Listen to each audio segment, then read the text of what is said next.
Hello दोस्तों, नमस्कार। मैं हूं ब्रजेश और स्वागत है आपका हमारे यूट्यूब चैनल कहानियों की दुनिया में। आज की हमारी कहानी प्रसिद्ध लेखक अमरकांत जी के द्वारा लिखी गई प्रसिद्ध कहानियों में से एक कहानी है मूस। अमरकांत जी का रचना संसार महान रचनाकारों के रचना संसार जैसा विश्वसनीय है। विश्वसनीयता का कारण है स्थितियों का अचूक चित्रण जिससे व्यंग्य और मार्मिकता का जन्म होता है। कहानी मूस इस प्रकार से है। रात भर तेज पुरवाई गली की धूल और दुर्गंध उड़ाती रही। मूस की नींद बार बार उचट जाती। वह झोलर बंसखट पर करवटें बदलता रहा। कोई भी खटका होने पर वह चौंक उठता। ऊंट की तरह गर्दन उचका उचका कर देखता। बाहर जाकर खड़ा हो जाता और खंखार कर गला साफ कर कड़ी उत्तेजित आवाज में पूछता, कौन है? उसका दिल भूसी में लगी आग की तरह जल रहा था। वह तुल गया था कि आज जो न होना होगा वही होकर रहेगा। बन्ने मियाँ के मुर्गे बांग देने लगे तो वह उठकर बैठ गया। रोज की तरह चन्नर ठटेरे की भी लगातार खांसने की आवाज सुनाई देने लगी थी। उसकी छोटी छोटी मलकती आंखें बाहर फैले अंधकार में जैसे कुछ टटोलने लगी। फिर उसको भी खांसी आने लगी। उसने कई बार जोर जोर से खांसा जिससे नीचे कच्चा फर्श पर बिछी गुदड़ी पर बैंग की तरह पसरी पर्वतिया पहले कुनमुनाई और फिर आंखें मलते हुए उठ बैठी और भकवा कर इधर उधर देखने लगी। जिलेबिया के बाबू, नींद नहीं आ रही है ना? ससुरे बड़े मच्छर हैं। फिर अपनी नाक की सीध में देखती हुई जैसे अपने से बोली, पता नहीं मुंह झोंसी आज फिर कहाँ मर बिला गई। पुरवाई के साथ मूस के शरीर की गांठों का दर्द उभर आया था। इसलिए मुनरी की याद से खीज और चिड़चिड़ाहट और भी बढ़ गई थी। पर्वतिया की आवाज सुनते ही सारा निरुपाय क्रोध उसी पर दौड़ पड़ा। क्या बकरी की तरह मैं कर रही है? चुपचाप टेगरी पसार कर सो। नींद चाहे आए न आए तेरे बाप का क्या जाता है? है जैसे बुझती आग पर केरोसिन का तेल पड़ गया हो। इस तरह पर्वतिया भड़क गई। मैं देखती हूँ आजकल दिमाग सातवें आसमान पर रहता है। मुझ पर काहे पिड़कते हो बाबा? ये दोष उसी पर जमाना जो तुम्हारी लोंडी बांधी हो। खेत खाए गधा और मार खाए जुलाहा।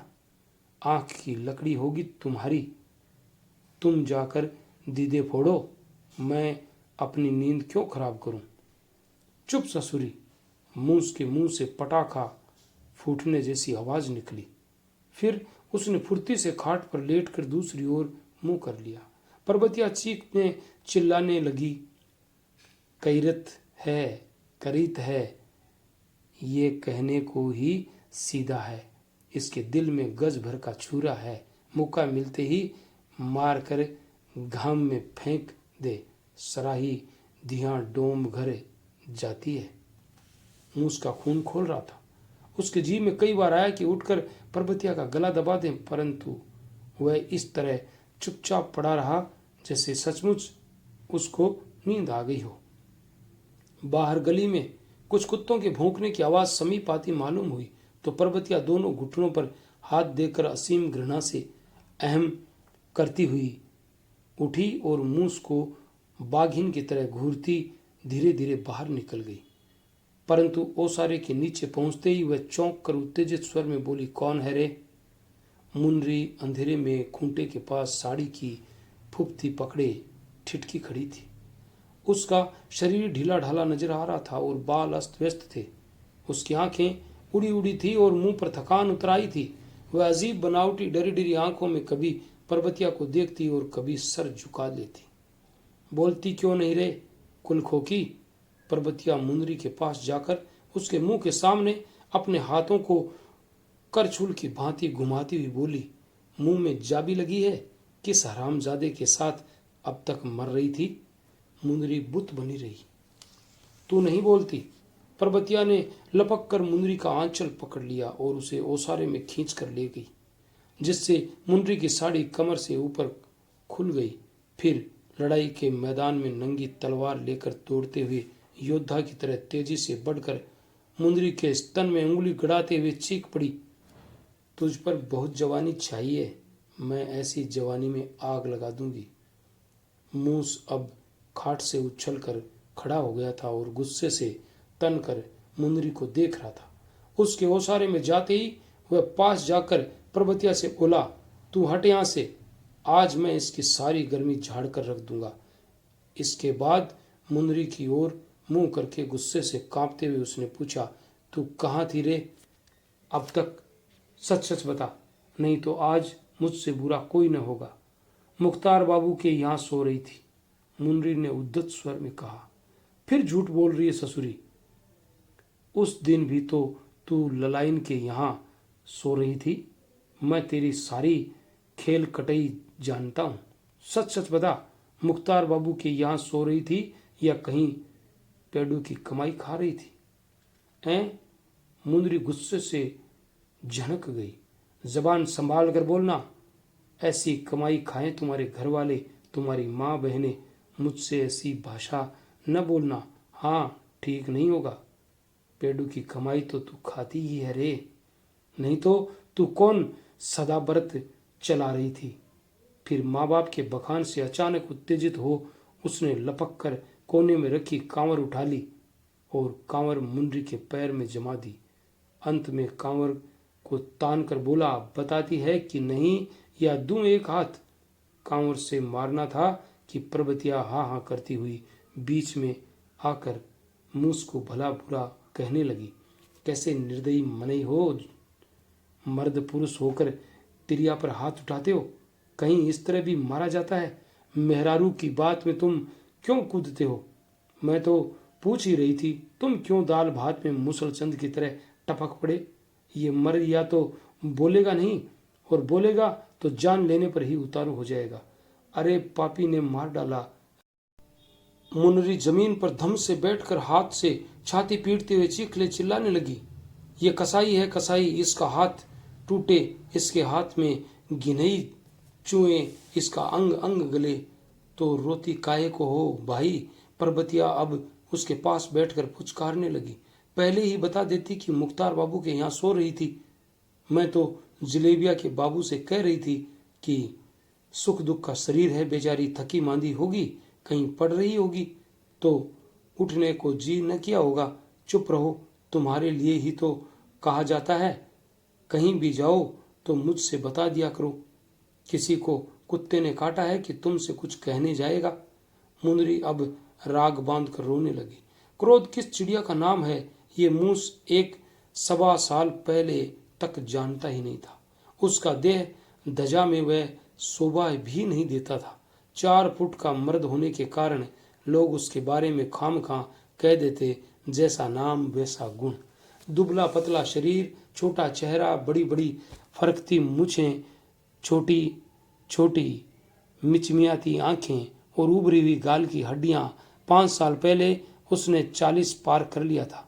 उसके हाथों तथा पैरों में सिकुड़े हुए कैंचे की तरह मोटी मोटी नसें उभर आई थी। संभवतः उसकी सिधाई के कारण कभी कभी लोग उसके नाम के साथ भगत भी जोड़ देते थे, जो किसी हद तक उसके छोटे कद के प्रति सार्वजनिक हास्य का परिचायक था। करीब 20 वर्ष से मूस इस छोटी अंधेरी और सिलनदार कोठरी में रहता है।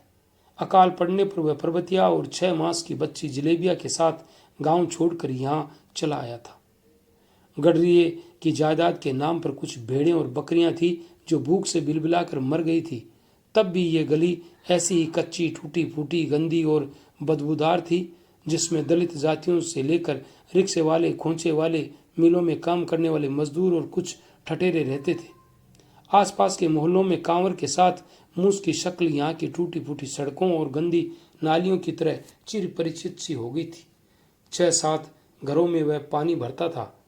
तड़के ही वह महादेव प्रसाद के जात होते में घुटनों के ऊपर धोती खूंटे और सर पर लाल गमछा बांधे पहुंच जाता सर को आगे झुकाकर एक हाथ से कांवड़ पकड़े, दूसरे हाथ को चील के डंडे की तरह फैलाए। जब वह चलता तो लगता कि भारी भारी गगरों के बोझ से ही वह अचानक छोटा हो गया है। रास्ते में 2-3 जगह कांवड़ उतार कर वह कुछ देर के लिए दोनों घुटनों पर हाथों को तान कर बैठते हुए या खैनी फटकारते हुए या भरमती सी आंखों से इधर उधर देखते हुए सुस्ता था। मूस का जीवन उस मरियल बैल की तरह था जो चुपचाप हल में जुतता है, चुपचाप मार सहता है और चुपचाप नाद में भूसा खाता है। उसको देखकर यह कहना मुश्किल था कि उसकी कोई इच्छा या अनिच्छा भी है। उसके मुख पर कोई भाव नहीं था और वह ऐसी पुरानी मशीन की तरह लगता जो वर्षों से काम करते रहने पर भी खराब नहीं होती। एक कोने में दुबक कर वह रोटियां उस रोगी की तरह निगल जाता जो मीठी दवाएं खाने में आपत्ति नहीं करता है। वह काफी मुंह दुबर था और जरूरत पड़ने पर ही वह बोलता। मुंह चोर भी वह परले नंबर का था। बड़े घरों के बाबू बबुआओं को देखते ही वह झुक कर सलाम करता और फौरन खिसक जाता। औरतों की ओर तो वह देखता ही नहीं था। कुछ लोग तो अचंभा करते थे कि उसकी बच्ची कैसे पैदा हो गई। बड़े घरों के लड़कों के सामने वह कभी कभी अनजान चापलूसी में होठों में मुस्कुराता और उनको राम जी कहकर संबोधित करता। रास्ते से हट जाएं राम जी, वह सर को शिष्टाचार पूर्वक हिलाता। उसकी सारी इच्छा और अनिच्छा प्रवृत्तियां ही थी। वह मूस से 4 बिता लंबी बीमार गाय की तरह हाड़ हाड़ काली कलुटी और बदसूरत थी। उसके मुख को देखकर आसानी से लखनऊ के हिंजड़ों की याद आ जाती। बातूनी मुंह छुटी और काहिल वह दमे की मरीज थी। वह महीनों नहीं नहाती और उसके मुंह पर सदा मैल जमा रहता। अक्सर झोंटा खोलकर खबर खबर अपने बाल खुजलाती।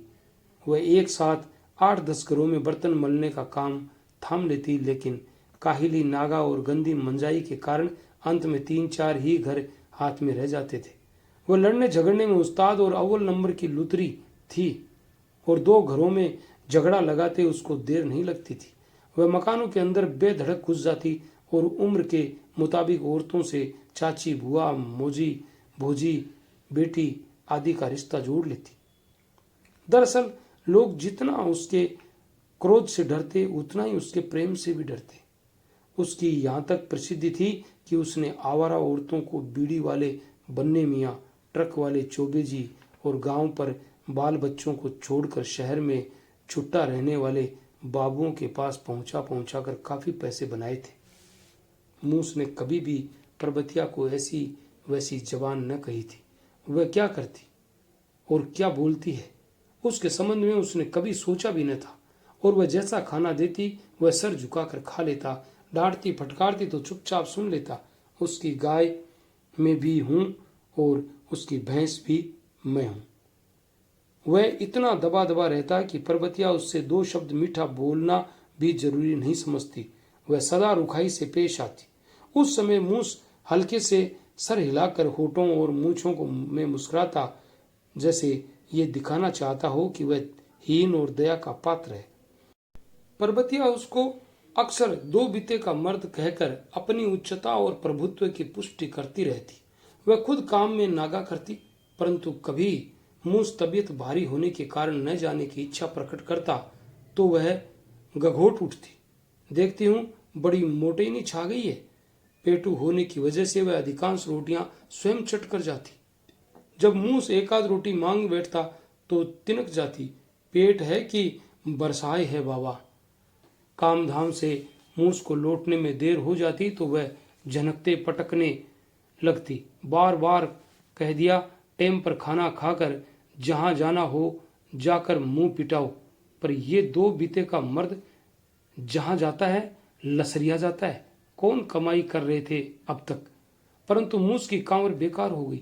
शहर में तेजी से सड़कें पक्की हो गई थी, बिजली और नल लग गए थे। ये उस साल की बात है जब जिलेबिया का गोना हुआ था। परबतिया घूम घूम कर चीखती चिल्लाती रहती। सरकार कोढ़िया पर भर बोरसी अंगार डालूं, बाल बच्चे नहीं है क्या उसके, अब किसी का धर्म कर्म नहीं बचेगा। डोम चमार सभी एक ही घाट पानी पिएंगे। हैजा पिलेक से हजारों मनई मरेंगे। हे गंगा मैया, हे बाबा बलेसरनाथ, जो किसी को रोजी छीने उसकी आंखों में कच्चा बैठे, उसके अंग अंग में कोढ़ फूटे। देखते देखते मूस की हालत उस मुर्गी की तरह हो गई जो कमरे में फंसने पर बाहर निकलने का रास्ता नहीं ढूंढ पाती। वह सोच ही नहीं सकता था कि कुएं में पानी भरने के अलावा भी कोई काम हो सकता है। फिर उसके शरीर के चमड़े चमगादड़ के पंख की तरह झूलने लगे थे और आंखों की ज्योति मंद पड़ गई थी। वह जिस आदत और अभ्यास के कारण एक रास्ते पर चलता रहा था, उसी के अभाव में दूसरे रास्ते पर चलना उसको बहुत कठिन लग रहा था, क्योंकि नया काम नवे को भी बोझ सा भारी लगता है। परंतु आराम करने से थोड़े काम चलने वाला था। परबतिया की दमे की बीमारी इधर उभर गई थी। उसने और भी हाथ पैर समेट लिए थे। नागा करने से उसकी मजदूरी कट जाती। हार कर मूस ने कुछ दूसरे काम पकड़े। वह कभी गल्ले और कभी सब्जी की मंडी पहुंच जाता और वहां से सामान इधर उधर पहुंचाकर कुछ कमा लेता। कभी वह सेठ लोगों के गोले में मोटियागिरी करने लगता। किसी किसी दिन उसको काम नहीं मिलता तो फाके मस्ती करनी पड़ती। परबतिया भी थी बहुत दूरदर्शी। इन्हीं दिनों वह अपने नहर गई और तो लल्लू गोंड की लुगाई को देखकर वह उसके मुंह में पानी भराया। मुनरी बहुत दुखित थी।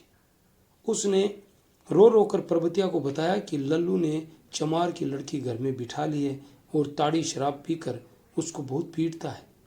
जी छोटा न करो, परबतिया ने मीठे स्वर में समझाया था। बाबा बलेसरनाथ सब दुख दूर करेंगे।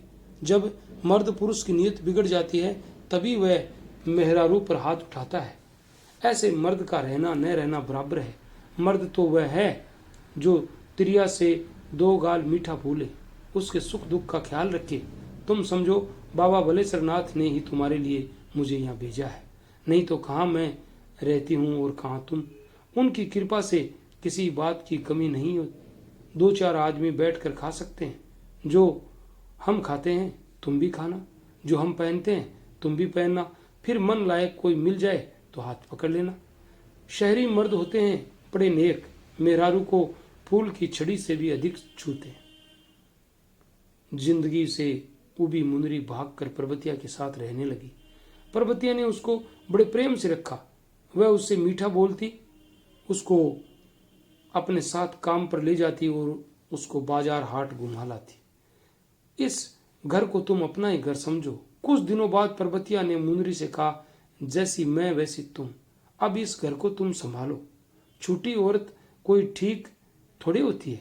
बड़ा खराब जमाना आ गया है, किसी पर भरोसा करने लायक नहीं। फिर मर्द पुरुष है कुत्ता, उसका कोई ठिकाना नहीं। काम निकल जाने पर पिछाड़ दिखाने लगता है। लेकिन जिलेबिया के बाबू देवता है। ऐसा मर्द चिराग लेकर ढूंढने से भी नहीं मिलेगा। अभी 40 के भी तो नहीं वे। झूठ बोलूं तो आंखें बैठ जाए। तुमसे मुझको नेह हो गया है, नहीं तो अपनी छाती पर मुंह क्यों दलवाती। अंधी को चाहिए दो आंखें। मुनरी बहुत खुश हुई। वह अभी तक मन ही मन डरी थी कि पता नहीं भविष्य में क्या हो। वह जीवन में सद्व्यवहार की निश्चिंतता के अलावा कुछ भी नहीं चाहती थी। परंतु परबतिया की स्कीम दूसरी थी। उसके लिए मुनरी कामधेनु गाय थी, जिसकी पगिया को वह मूस जैसे निरीह से बांधकर अपनी काहिली और असमर्थता और पति की अर्ध बेकारी की समस्या को हल करना चाहती थी। मुनरी से गठजोड़ होने पर सब ने अचंभे से यही कहा कि मूस देखने में ही बोना और सीधा और बूढ़ा है, परंतु मुनरी बसंत की ताजी और शक्तिदायिनी हवा की तरह आई। 27-28 की उम्र, गहरा सांवला चेहरा, गठिला लंबा शरीर, दृढ़ वृक्ष, नुकीली नाक, देखने में वह अच्छी थी। मुंह से वह करीब 1 फुट ऊंची थी। वह बात पे बात पर हंस पड़ती और उसके गालों में गड्ढे पड़ जाते और आंखों में बिजली की चमक कांप उठती। वह गुल्ली की तरह छटक कर चलती और खुशी से इधर उधर देखती जाती। मेहनत से उसकी गलबैयां दोस्ती थी। उसने 10-12 घरों में चौका बर्तन का काम थाम लिया। इसके अलावा वह खाना पकाती, घर को लीप बाहर कर चमाचम रखती तथा और भी सेवा टहल करती। मूस और परबतिया का रोआ जुड़ाने लगा। शुरू में परबतिया ने शादी के लिए कहा था तो मूस की समझ में कुछ नहीं आया था। उसने सोचा शायद पर्वतिया किसी बात पर कटाक्ष व्यंग्य कर रही है, परंतु विवाह के बाद उसके जीवन में उस बंजर जमीन की तरह हरियाई छा गई जिसमें प्रथम सिंचाई होती है। मुनरी ने भी सोचा कि कर्म कर्म की बात होती है। कर्म में मूस लिखा था, तभी तो जवान पति मर कहा और मन बिगड़ा निकल गया। फिर मूस कितना सीधा साधा था, एकदम गऊ। वह मूस के पास जाती तो उस पर उसको दया आती। इस दया को वह प्रेम समझती थी और उसमें एक ऐसा उत्साह आया जो बुरे मालिक से परेशान नौकर में दूसरे व्यक्ति के यहाँ कुछ देर के लिए काम करते वक्त देखा जाता है। वह मूस के सर पर कड़वा तेल चाँत देती, बदन दबा देती, फटी बेवियों में गरम गरम तेल चुवा देती, समय पर चिलम तंबाकू चढ़ा देना, समय पर गरम गरम रोटी सेंक कर खिलाना, फटे कपड़ों को आग्रह पूर्वक सिलना। धीरे धीरे उसको इन सब बातों में बच्चों की तरह खेल का मजा आने लगा। एक मर्द ने उस पर डंडे के बल से शासन किया था, अब दूसरे मर्द को प्रेम के बल पर नचाने में उसको संतोष होता। वह रात में मूस की चुहल करती, रूठती, मचलती, मान करती, देर तक ही करती। मूस के मन प्राण में नासमझ पशु की तरह खुशी की बेचैनी छा जाती और वह सब कुछ भूलकर मर्द स्त्री की मिली जुली सी आवाजों में कुछ अस्पष्ट सा बुरबुदा उठता। मूस को जीवन में पहली बार ऐसा सुख मिला था। उसको पहली बार अपनी शक्ति और पुरुषत्व का एहसास हुआ था। एक जवान, सुंदर, गुणी और नकरीली औरत उस पर लट्टू है। इस भावना ने झकझोर और गुदगुदाकर उसमें अनंत शक्तियां जगा दी। वह अब साफ सुथरा रहने की कोशिश करता, देर तक नहाता, दांतों को मजे में साफ करता, अधपकी मूछों को तेल से तर करता और उनको अक्सर ऐंठता रहता। वह अब अपना पुरुषत्व प्रदर्शित करने के लिए लालायित रहने लगा। अब तक उसका व्यक्तित्व इतना दबा दबा था कि उसने प्रेम, सद्व्यवहार और सुख के बारे में सोचने का साहस भी कभी नहीं किया था, परंतु अब यह सब उसको मिला तो उसका व्यक्तित्व मांद में सोए हुए बाघ की तरह जाग पड़ा और उसके हृदय में एक अनजान, अप्रतिरोध्य हिंसा और क्रोध की भावना जागृत हुई, जैसे वह सारी दुनिया से अपने अपमान और हेठी का बदला लेना चाहता है। लोगों से बोलचाल में उसके अजीब ऐंठ पैदा हो गई। उसका मुंह रहीले यानी चने की तरह टेढ़ा रहता और देह जेवर यानी रस्सी की तरह ऐंठी। दूसरों के प्रति वह खामखा दुष्ट व्यक्तियों की तरह जलन और घृणा से भरा रहता। वह अब लड़कों को अस्पष्ट स्वर में डांट डपट देता और कुत्तों को बिना कसूर बुरी तरह डंडे से पीटने लगा। बड़े घरों के लोगों को देखकर वह उपेक्षा से दूसरी ओर मुंह फेर लेता, जिससे उसको सलाम न करना पड़े। औरतों की ओर वह अब साहस से देखता। पर्वतिया से तो वह सदा जला भुना रहता, जैसे उसके खिलाफ उसकी सबसे बड़ी शिकायत हो। वह उससे छोटी छोटी बात पर भी लड़ने लगता और देखते ही देखते उसके डंडे कांवर से मारने को तैयार हो जाता। उसकी स्थिति उन त्यागी और अहिंसा प्रेमी राजनीतिज्ञ नेताओं की तरह थी जो जीवन भर त्याग करने के बाद बुढ़ोती में पदारूढ़ होने पर अधिकार और मलाल के साथ शक्ति लोलुपता तथा भ्रष्टाचरण का प्रदर्शन करते हैं। साल भर बीतते देर न लगी। आषाढ़ चढ़ गया था, लेकिन अभी तक वर्षा न हुई थी। आसमान में बादल विजयी सेना के घुड़सवारों की तरह दौड़ लगा रहे थे और कुछ दिनों में सड़क के चौराहे पर फुलोड़ी बेचने वाला बिसुन मुनरी को देखकर कोई न कोई फिकरा कस देता। 24-25 का नौजवान, साफ चेहरा, आकर्षक आंखें, बड़े बड़े बाल। वह कैसा लंबा और तंदुरुस्त था, शीशम के सीधे तने की तरह। मुनरी अब बार बार उधर से गुजरती। उसने कई बार अपने को समझाया ये ठीक नहीं है, परंतु उसकी आंखों में बिसुन का भरा भरा मुस्कुराता चेहरा नाच उठता। उसके पैर स्वतः चौराहे की ओर सरकने लगते। कुछ लेते जाओ, कुछ देते जाओ, बिसुन ने एक बार कहा था। मुनरी की दृष्टि एक क्षण के लिए बिसुन की चौड़ी छाती और मजबूत बाहों में उलझ कर रह गई थी। वह अनजान में ही मुस्कुरा उठी थी। मुनरी इस बार गायब हुई तो फिर ना लौटी। कांवर से मारने के बाद मूस ने उसको कितना मनाया था। वह 4-5 दिन तक हंसी खुशी से रही भी थी। पर्वतिया ने अपना माथा ठोक लिया। मुनरी जब पहली बार लापता हुई थी तब पर्वतिया को खुशी और चिंता दोनों हुई थी। खुशी इस बात की थी कि वह मूस के अलावा इधर उधर भी मन दौड़ाने लगी है, परंतु वह मुनरी से हाथ धोना न चाहती थी। ऐसी पट्टी मेहनती औरत अपने उसके खोजे न मिलती। उसकी इच्छा थी कि मुनरी अगर रात में गायब हो तो उसकी जानकारी में हो। वह चाहती थी वह मुनरी खूंटे से बंधी रहे, साथ ही पक्की खिलाड़ी भी बन जाए।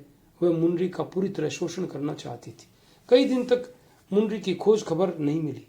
फिर तेजी से ये अफवाह उड़ी कि मूस की लुगाई बिसुन फुलेड़ी वाले के घर बैठ गई है।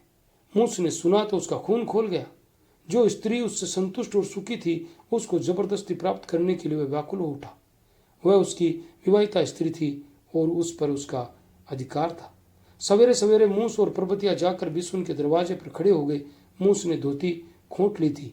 उसकी कमर में योद्धा की तरह लाल गमछा बंधा था। हाथ में टीकासन से बड़ा डंडा था। अरे बिसुनुआ, मर्द का बच्चा है तो बाहर निकल आ। डंडे पर अपनी पकड़ मजबूत करते हुए मूस ललकार उठा। निकल आ मर खिलौना। पर्वतिया भी हाथ नचाकर चीखने चिल्लाने लगी। तुझे नोच नोच कर गिद्ध को खिलाऊं। बिसुन अभी सोकर उठा था। आंखें मलता हुआ वह बाहर निकल आया। क्या है? वह सामने आकर तन कर बोला। दूसरे की लुकाई घर में बैठा कर कहता है क्या है? सीधे से लौटा दे, नहीं तो तेरी जो दुर्गति न होगी होगी वही होगी। तुम्हारी कोई लुगाई बुगाई नहीं है। बिसुन भड़क उठा। उसका चेहरा तमतमा गया। अब उनके चारों ओर मोहल्ले की भीड़ इकट्ठी होती गई। सभी कोई गुल खिलने की उम्मीद में उत्साहपूर्वक उनका लड़ना देख रहे थे। साफ साफ बता, नहीं तो बहुत बुरा होगा। मूस गरज उठा। क्या कर लोगे? मूस आगे बढ़कर कड़क उठा। बिसुनुआ, आज यहाँ लाश गिर जाएगी। तू नहीं जानता किसके मुंह लग रहा है। खूब जानता हूं। 1.5 हाथ के मूस के मुंह लग रहा हूं। तुम कोई बंदूक नहीं हो कि छूटने लगोगे, और न मैं चटनी हूं कि उठाकर चाट जाओगे। बिसुन ने व्यंग्य से मुस्कुराकर कहा। तू उसको निकालेगा कि नहीं? मूस भगत का होश हवास लुप्त हो गया और वह डंडा लेकर बिसुन की ओर दौड़ा। परंतु बिसुन ने आगे बढ़कर मूस के हाथ से डंडा छीन कर फेंक दिया और एक धक्का ऐसा दिया कि वह गिरकर चारों खाने चित्त हो गया। पर्वतिया छाती पीट पीट कर चीखने चिल्लाने लगी। वहां खड़े लोग जैसे इसी की प्रतीक्षा में थे। उन्होंने दोनों को पकड़ पकड़ कर अलग अलग कर दिया और आसमान में रुई की तरह सफेद बादल के टुकड़े तैर रहे थे। मूस अपनी कोठरी में बंस खट पर पड़ा दरवाजे के रास्ते चुपचाप देख रहा था। वह पुरानी फटी चादर गले तक ओढ़े हुए था। उसके गाल पिचक गए थे, आंखें गड्ढे में धंस गई थी और मुख पर पीलापन छाया हुआ था। कुछ दूर पर ओसारे में बैठी पर्वतिया अपने बालों को आगे फैलाकर ढील देर कर रही थी। साथ में कुछ बड़बड़ाती भी जा रही थी। मुनरी के मामले की रिपोर्ट मूस पुलिस में नहीं कर सका था, क्योंकि किसी ने बताया कि नया कानून बन गया है। पुलिस को मालूम होगा तो उसी को जेल में डाल देगी। परंतु मूस के दिल में कहीं कांटा अटक गया था। सुख का एहसास होने के कारण उसकी दुख अनुभव करने की सजगता और शक्ति बढ़ गई थी। उसको विश्वास ही न होता कि मुनरी अपने मन से गई है। जो तन और मन से ऐसा सुख दे गई, वह ऐसा कर ही कैसे सकती थी? वह अनमन रहने लगा। उसका उत्साह और ऐंठ खत्म हो गया था। उसको ठीक से भूख प्यास भी न लगती। उस पर लोग अब हंसकर आवाजें कसते तो वह चुपचाप सर झुकाए चला जाता। पर्वतिया अब रोज उससे लड़ती और देर तक उसको कोसती रहती। फिर काम की समस्या सामने आ गई थी। मुनरी के रहने पर वह खुद कितना आलसी हो गया था। मन में आने पर न भी जाता काम पर, परंतु अब वह पहाड़ की तरह टूट पड़ा। पर्वतिया से तो कुछ न होता। मूस अब उसकी भी बर्तन मलने में मदद करता। साथ ही फुर्सत मिलने पर राशन की मंडी में जाकर सामान ढोता। पर्वतिया का दमा कभी कभी जोर कर देता तो उसको ही सभी कुछ करना पड़ता था। उसके बाद उसको बुखार और खांसी रहने लगी। पानी, उसने कर्रा कर कहा। पर्वतिया झनक कर बड़बड़ाती उठी। पानी पीने के बाद मूस चित्त लेट गया। कोठरी की कमजोर धरण पर उसकी आंखें जमी थी, लेकिन उसने बचपन के कुछ चित्र उभर रहे थे। पता नहीं क्यों उसको आजकल बचपन की बहुत याद आती है। उसको लगता है कि वह बच्चा है और उसकी अपनी माँ के सामने खड़े होकर रोटी गुड़ के लिए जिद कर रहा है। उसकी माँ उसी की तरह दुबली पतली और छोटी सी थी। वह कितना उसको तंग करता था। मन की बात न होने पर खाने की छिपुली पटक देता और पानी की गईली यानी घड़े में थूक देता, ढेला चलाकर मार देता। फिर सब कुछ खत्म हो गया। 1 साल के अंतर में माँ बाप दोनों मर गए थे। उसको आभास हुआ कि वह उसी तरह चौखट के पास खड़ा रो रहा है जैसे माँ की अर्थी जाने के समय रोया था। मूस ने चुपके से अपनी आंखें पोंछ डाली। चाचा चाची ने पाल पोस कर उसे बड़ा किया। करीब 8 साल का वह हुआ था, लेकिन सभी काम उसको करने पड़ते। कोई गलती होने पर चाची रस्सी से बांध कर मारती। वह खाने के लिए किस तरह तरस जाता था। वह कुत्ते की तरह हर समय दूर दुराया जाता। दशहरे के त्योहार में उसको मामा आए थे तो एक गमछा और 4 गंडे पैसे हाथ पर देते गए थे। वह बहुत खुश हुआ था। किस तरह वह उछलता था, परंतु अचानक उसके चाचा उसको पकड़कर बिला कसूर बुरी तरह पीटने लगे थे। उसके सामने अंधेरा छा गया था। कई दिन बाद वह खाट से उठ सका था। फिर पर्वतिया आई। मूस ने गोने के समय पर्वतिया की शक्ल याद करने की कोशिश की, परंतु उसको लगा कि पर्वतिया शुरू से ही ऐसी है। खटका होने पर उसने सर घुमाकर देखा। उसका कलेजा धड़क उठा। उसने नहीं सोचा था कि मुनरी अब फिर उसके दरवाजे पर आएगी। उस घटना के कुछ दिन बाद ही मुनरी घर से निकलकर अपने चहेते के साथ काम करने लगी थी, परंतु मूस और पर्वतिया से कभी न बोलती थी। वह पहले से कुछ मोटी हो गई थी और उसके गाल मालपुए की तरह फूल गए थे। वह लाल चुनरी और पैरों में कड़ा छड़ा पहने थी। उसके हाथ में एक पोटली थी। मूस के हृदय में एक अनजान सा अभिमान मचलने लगा और उसने करवट बदलकर दूसरी ओर मुंह कर लिया। पांव लागू जलेबिया की माई। मुंदरी संकोच से ओसारे में बैठ गई। सुना था जलेबिया के बाबू बहुत दिनों से बीमार हैं। कैसा जी है अब? बैठो। पर्वतिया बोली। क्या कहूँ, बाबा बलेसरनाथ ही हमसे नाराज हैं। किस्मत फूट गई है। 20-25 दिन से ऊपर हो गए। जलेबिया के बाबू चारपाई पर पड़े तो उठे नहीं। खांसी बुखार छूटता नहीं। तुम तो जानती हो मेरा जी अलग खराब रहता है। मैं तो अब यही कहती हूँ कि हे गंगा मैया मुझको उठा ले। दुख न करो जलेबिया की माई, मुंदरी ने दुखपूर्ण स्वर में कहा। मैंने जब से सुना मेरा जी छटपटा गया। मैंने सोचा चलकर भूल चूक की माफी मांग आऊं। तुम लोगों का उपकार क्या भूल पाऊंगी? तुम लोगों ने हाथ न पकड़ा होता तो ये दिन देखने को न मिलते। मैं दूसरे घर चली गई हूँ, पर मेरा मन बदला नहीं है। मैं तुम लोगों के लिए वैसी ही हूँ। उसका स्वर आर्द्र हो उठा और वह एक क्षण के लिए रुकी। फिर साड़ी के खूंट से खोलकर 5 रुपए का हरा नोट और पोटली आगे बढ़ाते हुए अनुनयपूर्ण आवाज में बोली, ये रख लो, जब हो लौटा देना। पोटली में चावल और मूंग की दाल है। जलेबिया के बाबू को किसी डॉक्टर से दिखाकर इलाज कराओ। काली मैया अच्छा कर देगी। कोई जरूरी बात पड़ने पर मुझसे संकोच मत करना। मूस का जी न मालूम कैसा होने लगा। उसको लगा कि अगर उसने उस दिन मुनरी को कांवर से मारा न होता तो वह उसे छोड़कर कभी न जाती। उसके हृदय में एक असह्य पीड़ा और आकांक्षा उमड़ घुमड़ कर उसको बेचैन करने लगी थी। ये थी कहानी अमरकांत जी की मूस। अगर आपको अच्छी लगी तो हमारे चैनल को लाइक, शेयर, कमेंट और सब्सक्राइब करना न भूलें। मिलते हैं कल किसी नई कहानी के साथ। तब तक के लिए all the best. Thanks for watching.